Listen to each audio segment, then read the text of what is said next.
Yep. Assalamualaikum warahmatullahi wabarakatuh, Sobat RH sekalian.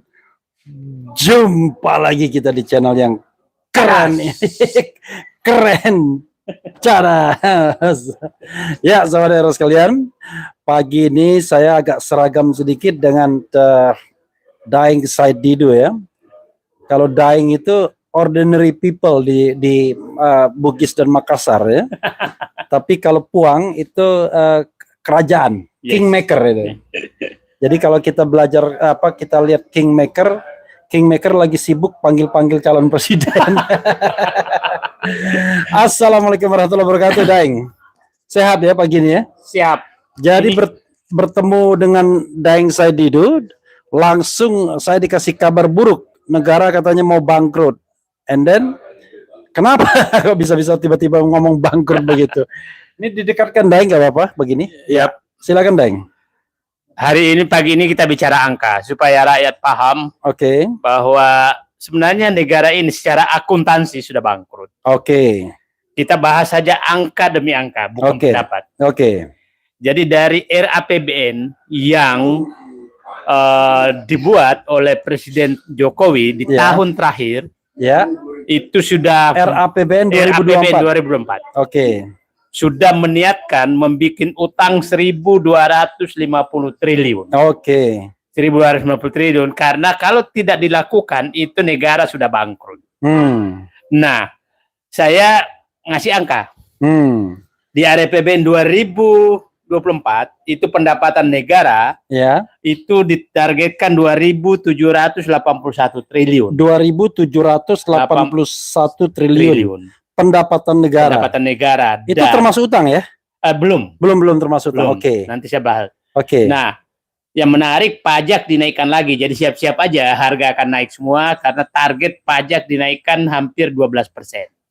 Oke, jadi kalau dari 2.781 triliun itu pajak berapa? Pajak itu sekitar 2.000 sekitar 80%. 80% ya? Dari total itu. Oke, total APBN berapa? 3.300 triliun. 3.300 triliun. Oke. Nah, ada namanya kalau di negara itu ada namanya belanja mandatori. Belanja wajib. Belanja wajib. Oke. Nah, saya mencoba menghitung kalau belanja wajib tuh ada 7 yang saya catat. 1, gaji. Oke. 2, pembayaran. Jadi biar penonton yakin ini benar-benar catatan ini, bukan main-main. Oke. Jadi ya, oke. Pembayaran bunga dan pokok utang itu wajib. Kemudian biaya pendidikan karena dalam Undang-Undang Dasar 45 harus 20%. Oke. Kemudian transfer ke daerah. Kemudian dana transfer ke desa. Kesehatan. Nah, itu istilah saya belanja mandatori. Oke. Nah, kalau ditambah dengan kalau belanja mandatori sudah dimasukkan, maka itu minus hampir 300 triliun. Minus 300 triliun. Nah, jadi belanja mandatori itu berapa ribu triliun? Nah, itu kira-kira hampir 3.000 triliun. Nah, oke. Nah, sekarang kalau sekarang belum masuk biaya untuk polisi. Pertahanan keamanan, perbaikan jalan. Nah, saya sebutkan angka 1 demi 1 supaya jangan sampai dianggap kita ngarang. Nah, tadi kan pendapatan 2.781 triliun. Gaji kira-kira 500 triliun. Kira-kira tepatnya itu 482 triliun. Itu untuk gaji seluruh ASN plus honorer macam-macam mungkin. Ya, masuk semua situ. Semua. Kemudian pembayaran pendidikan itu 20% itu 436 triliun. Nah, kemudian bunga utang kira-kira 500 triliun. Itu paling gede itu? Paling gede pokok utang. Iya, pokok utang berapa? Pokok utang sekitar 600 triliun. Bayangkan ya, belanja paling gede itu. Iya. Transfer ke daerah itu kira-kira 800 triliun. Itu harus dilakukan karena ada gaji di situ juga. Iya. Kemudian ada transfer desa Itu berapa transfer daerah tadi? 800 triliun. 800 triliun, oke. Kemudian transfer dana desa 70 triliun. 70 triliun, oke. Maaf. Jadi kalau itu sudah masukkan sudah minus 125 triliun. Oke. Tadi minus sebelum dimasukkan minus berapa tadi? Tadi kalau dimasukkan kesehatan itu kira-kira 140 triliun. Itu sudah minus 265 triliun. Oke.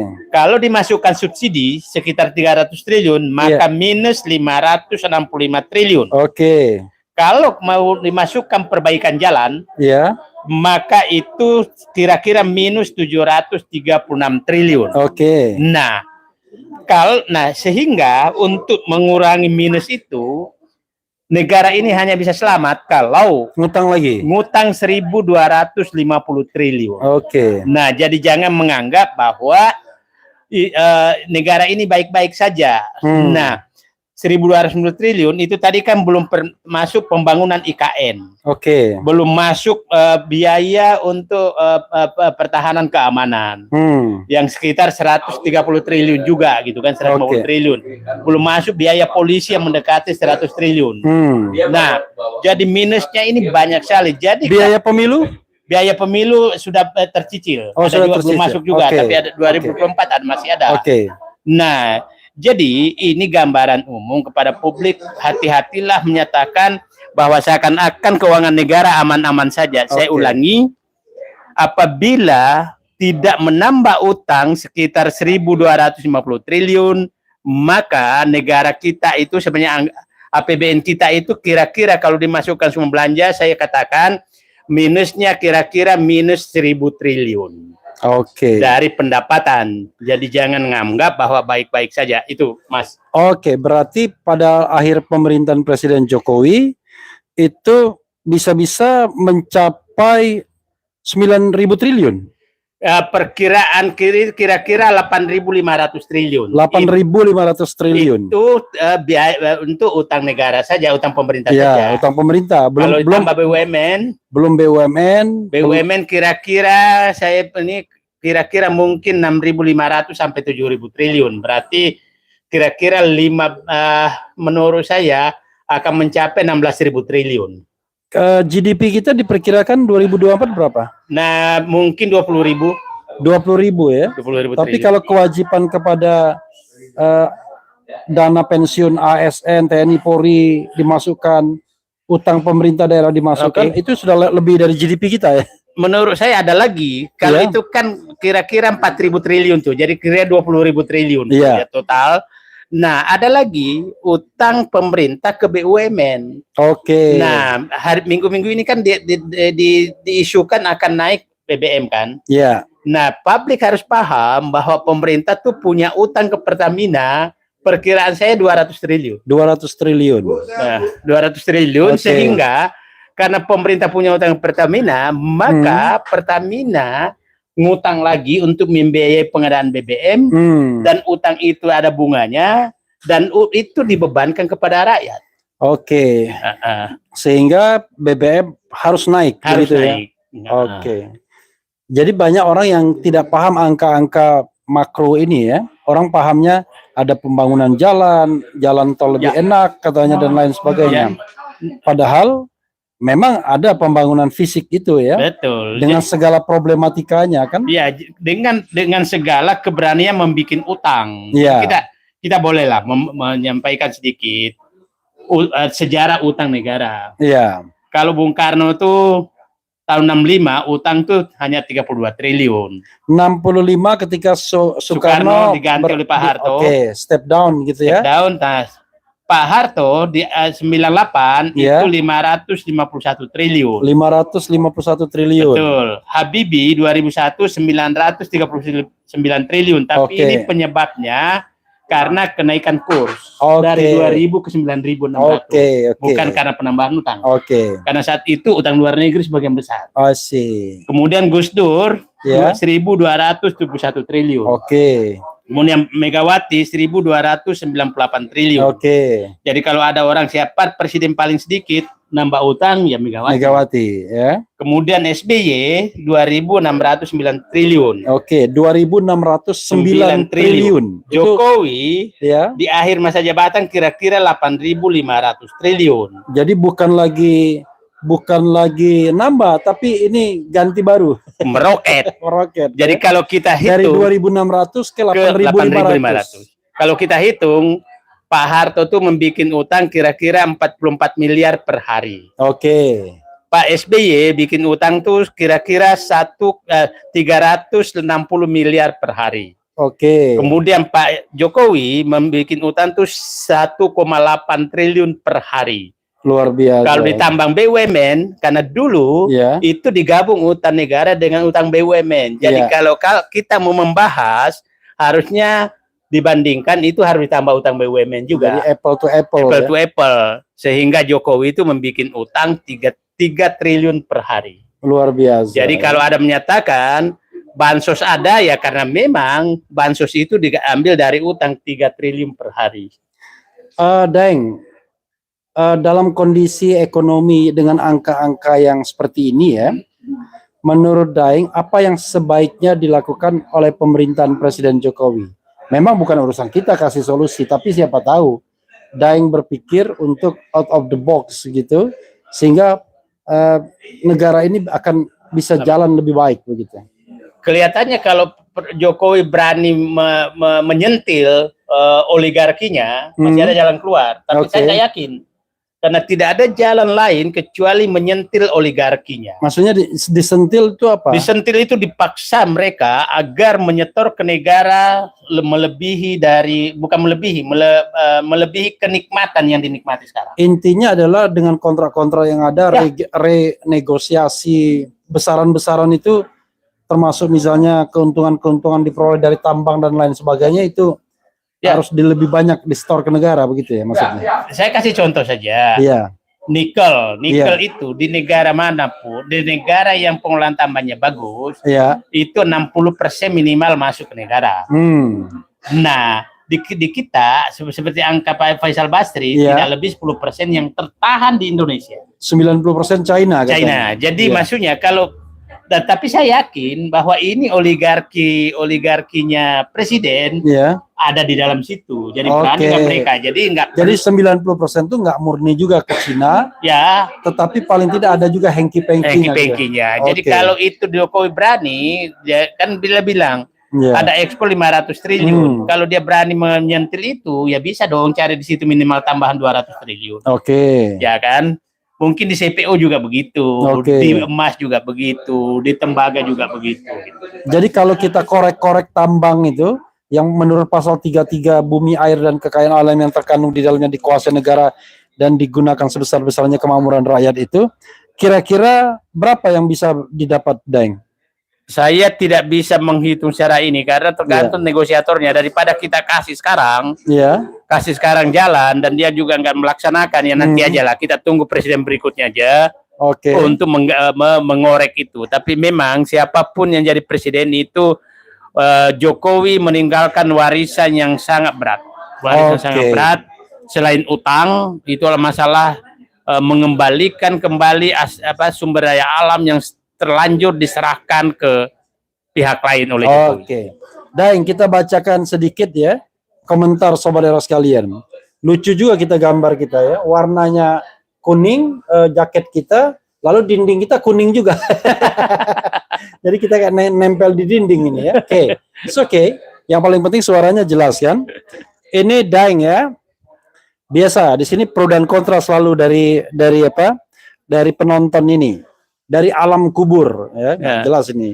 Kerja, kalau mau kaya jangan mikirin utang melulu. Ini pendukung kekuasaan hari ini ya. Garut hadir menyimak, utang-utang yang dibahas bosan. Alam kubur lagi nih.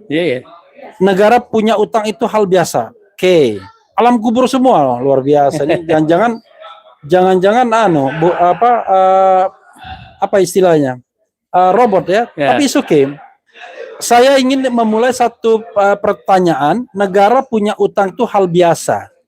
Lalu apa hebatnya, apa anehnya apa mengerikannya pemerintahan Jokowi ini? Toh dulu utang juga, walaupun tadi udah dijawab. Iya, utang, tapi nggak segila sekarang jumlahnya. Oke, silakan. Jadi memang ini yang paling susah dinikahan karena mereka tidak pernah merasa membayar utang. I see, oke. Saya ingin gambarkan, membayar utang Jokowi 2024 1.100 triliun. Oke. Kalau itu digunakan untuk mensubsidi listrik, maka listrik tidak naik. Oke. Kalau itu digunakan mensubsidi BBM, maka BBM tidak naik. Oke. Kalau itu longgar, maka pajak-pajak tidak perlu naik. Oke. Kalau itu tidak dibayarkan, maka biaya pendidikan tidak akan semahal sekarang. Oke. Nah, kalau itu tidak digunakan itu, maka gaji pegawai negeri, gaji yang lain bisa naik. Oke. Nah, memang dan pajak tidak naik. Jadi dan ada yang menurut saya yang perlu diluruskan di bangsa ini. Ada kultur yang seakan-akan kalau menderita itu nasib. Kalau dapat sesuatu dari pemerintah adalah kebaikan hati pemerintah. Padahal itu bansos seakan-akan kebaikan hati pemerintah. Padahal bansos itu diperoleh dari utang. Nah, saya ingin memberitahu ke publik, dengan utang 8.500 triliun dan kira-kira itu bunganya 6%, maka kita sebenarnya membayar utang tuh hampir, kalau 6% per tahun berarti 8.500, kalau 10% 850 triliun, kira-kira 600 triliun kita bayar utang. Bunga tok ya. Bunga tok 600 triliun itu kalau tadi saya katakan subsidi hanya 300 triliun. Kalau utang subsidi itu secara keseluruhan di era APBN itu 300 triliun. Bayar bunga pokok, bunga utang 500 triliun. Bayar total utang 1.100 triliun. Nah, sekarang yang tadi dari alam kubur itu, alam kubur itu jelaskanlah kepada tetanggamu, kasih tahu mereka bahwa pupuk itu susah dan mahal karena kita bayar utang. Harga gas itu naik karena kita bayar utang. Harga listrik naik akan kita bayar utang. Dan kepada tetangga-tetangga si alam kubur, datanglah ke rumah alam kubur, meminta tagihan listrik, meminta pupuk ke dia. Karena dia sepertinya menganggap utang itu menyenangkan dia. Jadi biasa-biasa aja. Biasa-biasa saja. Padahal rakyat sudah susah mendapatkan pupuk, sudah mendapatkan LPG, susah membayar listrik, sudah membayar pendidikan, tapi si alam kubur itu masih enak-enak. Mungkin dia orang kaya, kepada tetangga atau yang kenal alam kubur, datanglah ke rumah alam kubur, meminta untuk membeli pupuk, membayar listrik dan lain-lain. Oke. Tapi coba kita bacakan ya, selain alam kubur banyak sekali komentarnya sudah. Akhirnya dia sendiri kemudian terjadi debat di antara netizen atau sobat RH ini. Oke.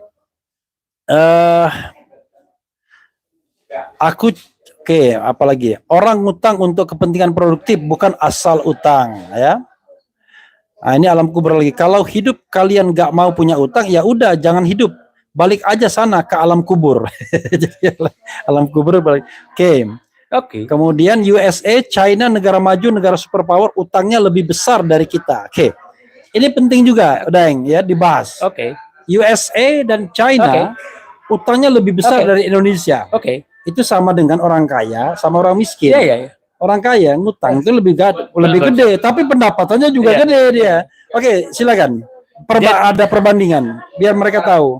Jadi begini, membayar utang itu minimal ada 3 indikator yang perlu kita lihat.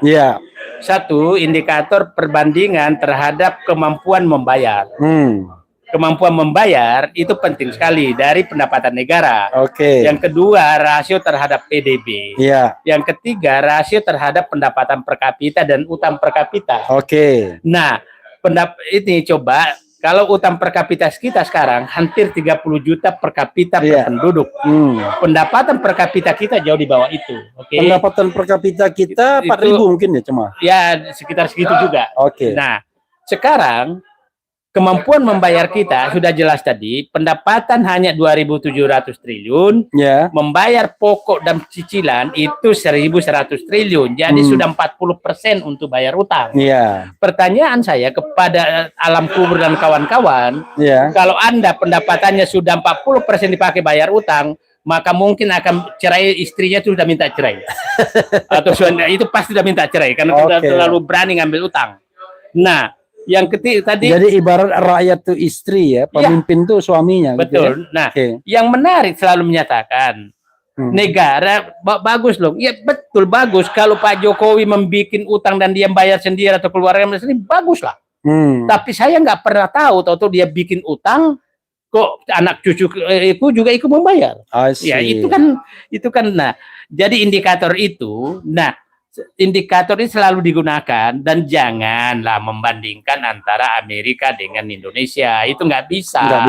Nggak apple to apple gitu. Nah, sekarang nah tadi yang ini baru kali ini dulu Bang Refli, dulu Pak Harto tuh bikin utang bunga sekitar 0,5 sampai 1%. Pak SBY itu jauh di bawah itu. Ini sekarang hampir 7% bunganya. Iya. Dan menariknya agar rakyat tahu, tahun lalu 2022 itu pemerintah namanya ada silpa. Silpa itu kelebihan penarikan anggaran sehingga tidak digunakan mendekati 500 triliun. Nah, kalau 500 triliun artinya rakyat sudah dibebani bunga karena uang itu nggak dipakai. Itu 6% kali 500 triliun. Jadi silva itu nggak bagus sebenarnya. Nggak bagus itu karena uang tidak produktif ya. Jadi contoh aja lah. Kalau Mas Refli punya istri, istri itu sebenarnya udah kelebihan, dia minjam di tetangga lebih dan bayar utang, apa yang Bapak lakukan? Marahlah kita kepada istri kita. Ini kenapa kita nggak marah kepada karena utangnya nggak produktif jadinya. Belum dipakai tapi yang utang. Nah, terus dianggap bahwa ini Menteri Keuangan terbaik. Di mana baik terbaiknya gitu loh. Mengapa narik utang aja kelebihan? Iya, jadi ngutang tidak sesuai dengan peruntukan atau ngutangnya tidak sesuai dengan penggunaan yang harus dilakukan sebenarnya ya. Penarikan utang yang tidak dimanfaatkan gitu loh. Jadi ya gini aja lah, bodoh sekali kita, masa nambah utang terus nggak dipakai. Karena setiap utang pasti ada bunganya kan? Pasti ada bunganya 6%. Kalau nggak dipakai ya gawat namanya. Saya paham betul bahwa para influencer pemerintah semua tuh sama semua ke Twitter saya menyatakan utang ini adalah bagus. Itu selalu semua, hampir sama semua, dan menyatakan bahwa itu menunjukkan bahwa publik percaya ke Jokowi sehingga memberikan utang. Iya. Perlu saya jelaskan bahwa bukan publik percaya, publik memeras rakyat Indonesia dengan bunga 6%. Bunga 6%, bukan percaya, memeras rakyat Indonesia atas izin rezim Jokowi untuk mendapatkan keuntungan dengan meminjamkan uang ke pemerintah Indonesia. Sementara kasih contoh aja lah, Filipina itu bunganya cuma 2%. Jepang malah 0% gitu. Kita 6%. Jadi kalau ada saudara di Jepang, daripada disimpan uangnya di Jepang, maka kirimlah ke Indonesia, dapat 6%. Jadi pemerintah untuk nyedot uang rakyat tersebut ngasih bunga tinggi. Padahal kalau dia sehat perekonomiannya ya seperti Jepang 0% saja. 0% saja. Karena uang akhirnya mau diputar sama rakyat kan. Kalau ini mau disedot semua ke pemerintah karena pemerintah butuh untuk membayar ini itu. Nah, ada yang perlu saya gambarkan sedikit supaya publik paham. Dengan bunga 6%, maka yang menikmati itu adalah orang-orang kaya yang berbeli sun. Orang miskin yang duitnya kecil menyimpan di bank itu bunganya 0,5%. 0,5%. Orang kaya beli sun dapat 6%. Jadi sun itu surat utang negara. Surat utang negara 6%. Nah, tapi yang mengambil 6% adalah orang kaya, yang membayar adalah orang miskin. 6% lewat pajak. Gitu. Nah, jadi saya betapa berhasilnya mereka membodohi rakyat bahwa utang itu tidak masalah. Sumber segala masalah di Indonesia sekarang adalah utang. Utang dan pengutangnya tentunya ya. Silakan Daeng, closing statement. Kita kebetulan mau berangkat ini ke suatu tempat untuk meninjau kira-kira mana lagi utang yang bisa kita korek-korek. Saya ingin menyatakan bahwa saya sedih bahwa rezim Jokowi mengakhiri kepemimpinannya dengan utang yang meroket dengan negara secara akuntansi yang sudah bangkrut. Oke. Ya, saudara sekalian, itu dengan pagi-pagi ketemu Daeng saya Didu sudah bicara tentang negara yang mau bangkrut. Kita punya lagi narasumber sebenarnya yang mau bicara negara bangkrut juga, tetapi nanti kita akan lihat ya dalam perjalanan yang jelas tetap keren cadas. Wassalamualaikum warahmatullahi wabarakatuh. Waalaikumsalam warahmatullahi wabarakatuh. Iya. Oke. Oke. Kalau di tempat saya dulu sudah